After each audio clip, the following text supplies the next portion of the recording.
their ranks restored. I know the issue she's raised is a real issue to the Foreign Secretary. He's looking at it, and I'll make sure she gets to talk to him about it, but we do need to deal with this historic injustice. She's right about that. Jim Allister. Thank you.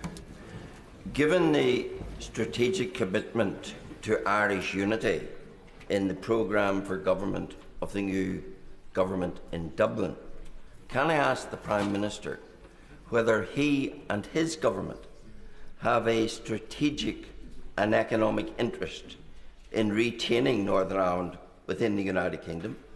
And if they do, why then is he continuing with a system whereby, in over 300 areas of law in the economic sphere, Northern Ireland is subject not to UK law, but to the same laws that apply in the Irish Republic, laws we don't make and can't change? Mr. Speaker, we're proud of and totally committed to the Good Friday Agreement. And Northern Ireland matters to this government. It matters to me. He will know I worked there for 5 years with the police service in Northern Ireland. I want to see Northern Ireland secure, safe for all communities and thriving in the future. And I believe that it can be, and we'll be doing everything to make sure that it does.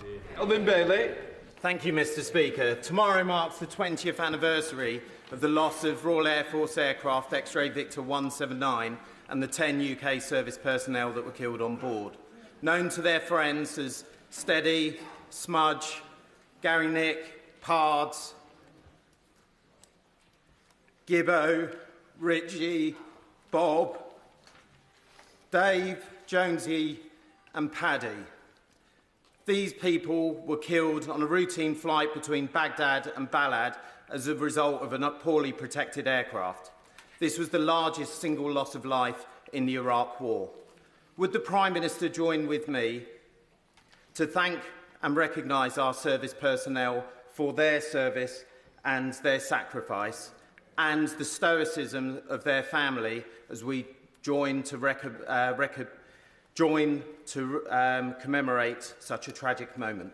Yeah. Well, I thank him for reminding the House of this case, and I know that condolences of the whole House remain with the families of these brave soldiers. We will never forget the vital role they played to support the coalition operation in Iraq. Can I thank him and pay tribute to his service? Yeah. We are immensely proud of our armed forces and their courage and dedication as they keep our country safe. Sir Jeremy Wright.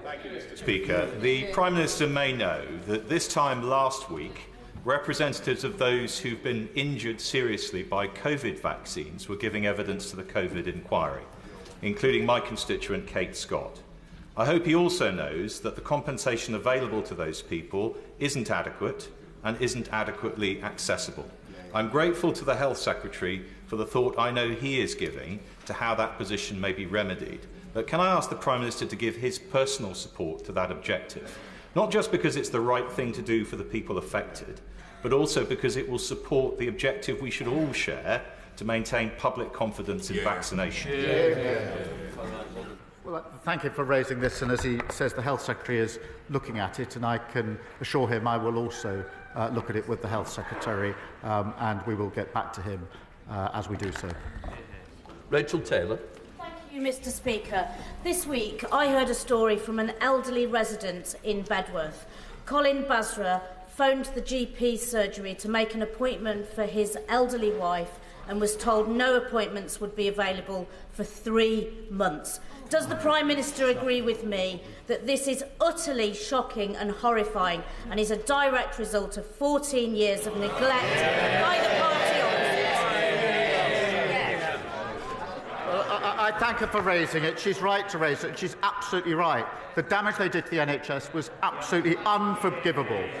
We are taking steps to make sure more GP appointments will be available. We're getting the waiting list down. We're doing the investment in the NHS. As with everything else, we're clearing up the mess that they left behind.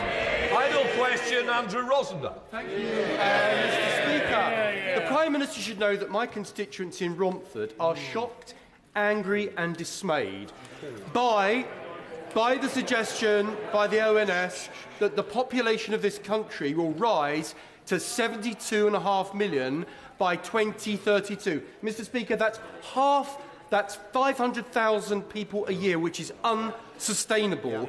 Who voted for that? And will the government do something to ensure that the population of this country is sustainable going forward? Because there is no mandate for such a colossal increase in immigration in this country. I think he should talk to his leader. Because net migration went through the roof under the last government, nearly 1 million, quadrupled. And who was cheering it on? Who was cheering it on? The leader of the opposition. His constituents are right to be concerned about the loss of control by the last government. We're taking control. We will bring these numbers down. But the record is absolutely clear, and it sits right there. That completes Prime Minister's questions. We'll let the front bench change over.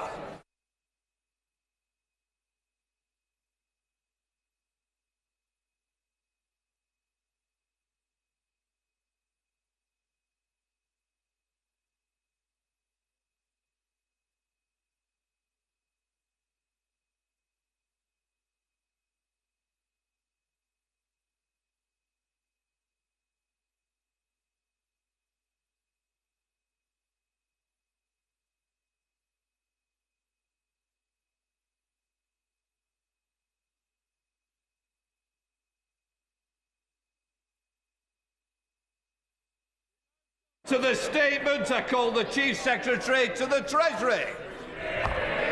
Thank you, Mr. Speaker. With your permission, I would like to update the House on the government's work to unlock investment and secure economic growth.